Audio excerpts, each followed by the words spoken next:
आज आपण पाहणार आहोत पॉवर ऑफ डिसिप्लिन। जीवनात यशस्वी व्हायचे असेल तर स्वयंशिस्त ही हवीच। आयुष्याच्या प्रत्येक टप्प्यावर अनेक आव्हाने समोर येत असतात। त्यातून यशस्वीरित्या पार पडण्यासाठी स्वयंशिस्त किंवा डिसिप्लिन हे फार उपयुक्त ठरते। स्वयंशिस्त म्हणजेच सेल्फ डिसिप्लिन ही एखाद्याला आपल्या ध्येयाच्या मार्गावर टिकवून ठेवण्यासाठी आणि ध्येय गाठण्यासाठी नियंत्रित आणि प्रेरित करत असते। डिसिप्लिन म्हणजेच शिस्त ही जीवनात यशाची गुरुकिल्ली आहे।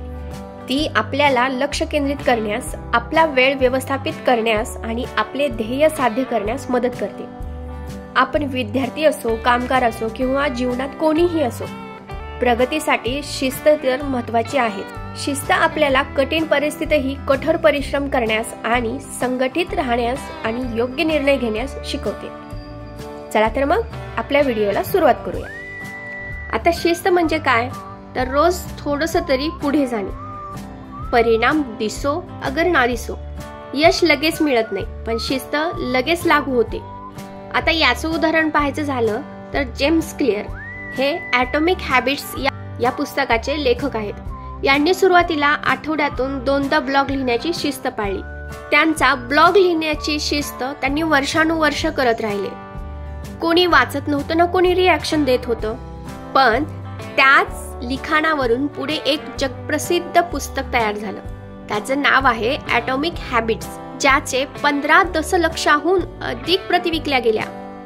याच्यातून काय शिकायला भेटतं तर परिणाम हळू येतात, पण शिस्त गुपचूप यश उभारते।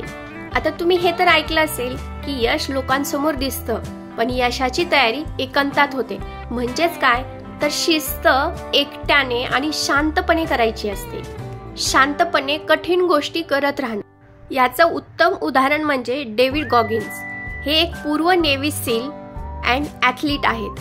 डेव्हिड एका वेळी जादा वजन असलेला, सुस्त, गरीब असा कीटक मारणाऱ्या कंपनीमध्ये काम करणारा माणूस होता। पण त्यानं ठरवलं आता शिस्तीने जगायचं, आता डिसिप्लिन मध्ये जगायचं। मग त्यानं काय केलं तर 100 मैल पळणं, लष्करी परीक्षा देणं आणि स्वतःचा मेंदू आणि शरीर पुन्हा तयार करणं। हे सगळं फक्त एकाच गोष्टीमुळे शक्य झालं, ते म्हणजे शिस्त। म्हणजेच काय तर शिस्त म्हणजे स्वतःच्या भविष्यातील रूपाशी केलेली रोजची कमिटमेंट। आता शिस्त म्हणजे काय हे दुसऱ्या शब्दात सांगायचं झालं तर माझा प्रयत्न चालूच आहे याचा पुरावा। टॅलेंट हा फक्त बीज असतो आणि शिस्त त्या वृक्ष बनवतो। एड शेरन याचं दुसरं उदाहरण। हा एक सिंगर आणि सॉन्ग रायटर आहे। याच्या सुरुवातीच्या गाण्याचे व्हिडिओ पाहिलेत का? त्याचा आवाज किती कर्कश आणि बेसूर होता, पण त्याने रोज सराव, रोज रस्त्यावर गाणं आणि रोज लिहिणं चालू ठेवलं। आज तागात त्याचे 150 दशलक्षाहून अधिक रेकॉर्ड्स विकले गेले आहेत। याचाच अर्थ काय, टॅलेंट जरी कमी असेल तरी चालेल, शिस्त असेल तर विजय नक्कीच आहे। शिस्त म्हणजे स्वतःच्या ध्येयावर नियंत्रण ठेवणं। आजच्या काळात ज्याला फोकस करणं जमलं तोच राजा आहे। याचं एक्झाम्पल बघायचं झालं तर कॅल न्यूपोर्ट हे एक डीप वर्क या बुकचे लेखक आहेत। हे काही सोशल मीडियावर नाही, तो स्वतः डीप वर्क सेशन मध्ये स्वतःला झोकून देतो। म्हणजे फोन बंद करणं, इंटरनेट बंद करणं आणि फक्त एकाच कामावरती कॉन्सन्ट्रेट करणं। त्यामुळेच तो एक यशस्वी लेखक आहे, तो प्राध्यापक आहे आणि संशोधकही बनू शकला। याच्यावरून आपल्याला एक गोष्ट शिकायला भेटते, ती म्हणजे लक्ष्य हे सहजासहजी भेटत नाही। त्या ध्येय मिळवण्यासाठी आपल्याला खूप कष्ट करावे लागतात आणि ते शिस्तीनेच मिळवता येतं। आता तुम्ही म्हणत असाल की शिस्तीनं काहीही हासिल करता येतं, पण त्या डिसिप्लिन मध्ये राहणं हे खूप कठीण आहे। खूप दुःख आणि कष्ट सहन करावे लागतात, स्वतःला स्वतःशीच लढावं लागतं आणि मनाला ठामपणे सांगायचं की आता हार नाही, आता माघार नाही। कोणतेही ध्येय साध्य करण्यासाठी वेदना तर सहन कराव्याच लागतात, पण शिस्तीमुळे आणि डिसिप्लिनमुळे ते सहज शक्य होतं। आता याचं एक्झाम्पल पाहायचं झालं ते म्हणजे ट्रेवर नोआ। हा एक कॉमेडियन आहे आणि बॉर्न अ क्राईम या पुस्तकाचा लेखकही आहे। यांचा जन्म दक्षिण आफ्रिकेत झाला। अत्यंत वाईट परिस्थितीत, त्याचबरोबर गरिबी, वर्णद्वेष आणि हिंसाचार यांना सामोरे जावं लागलं। पण त्यांनी शिस्तबद्ध अभ्यास, अनेक भाषा शिकल्या आणि स्वतःला विकसित करणं चालू ठेवलं.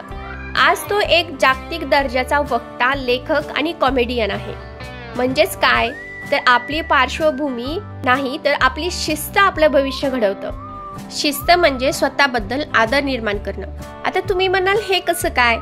तर स्वतः दिलेले शब्द जर आपण पाळले तर ते आत्मसन्मान नाही का? याचं उदाहरण म्हणजे रॉजर फेडरर. रॉजरने 20 ग्रँड स्लॅम जिंकले. ही सहज गोष्ट नव्हती. त्याचा दिवसाचा 6 तासाचा प्रॅक्टिस, नियमित झोप, आहार आणि रिकव्हरी सगळं ठरलेलं असायचं. तो हरल्यानंतरही शांत असायचा, शिस्तबद्ध आणि विनम्र राहायचा. याच्यावरून आपल्याला हे शिकायला भेटतं की शिस्त ही तुमच्यातील विजेत्याला जाग करते आणि अपयश जरी आलं तरी न खचता, न डगमगता, अपयश ही यशाची पहिली पायरी आहे असं समजून प्रयत्न करत राहायचे. शिस्त म्हणजेच खरी मोकळीक. आता तुम्ही म्हणाल हे कसं काय बाबा? तर जेव्हा तुम्ही तुमचं आयुष्य शिस्तीमध्ये, डिसिप्लिनमध्ये जगता, याचाच अर्थ काय तर तुम्ही तुमचं आयुष्य स्वतः घडवता. कोणाच्याही दबावाखाली न येता तुम्ही तुमचं आयुष्य स्वतः जगत असता. याचं उत्तम उदाहरण टिम फेरिस. हे द 4 Hour Work Week या पुस्तकाचे लेखक आहेत. टिमने एक वेगळी जीवनशैली निवडली. नियमित प्रयोग, टाइम मॅनेजमेंट आणि सिस्टम्स तयार करणं. त्यामुळेच त्याला फ्रीडम प्लस पैसे आणि शांतता मिळाली. शिस्तीतून त्याने मोकळं जीवन उभा केलं. यावरून काय शिकायला भेटतं तर शिस्त म्हणजे काय बेड्या नाही, ती तर यशाची चावी आहे. म्हणजेच आयुष्याच्या स्वातंत्र्याची चावी.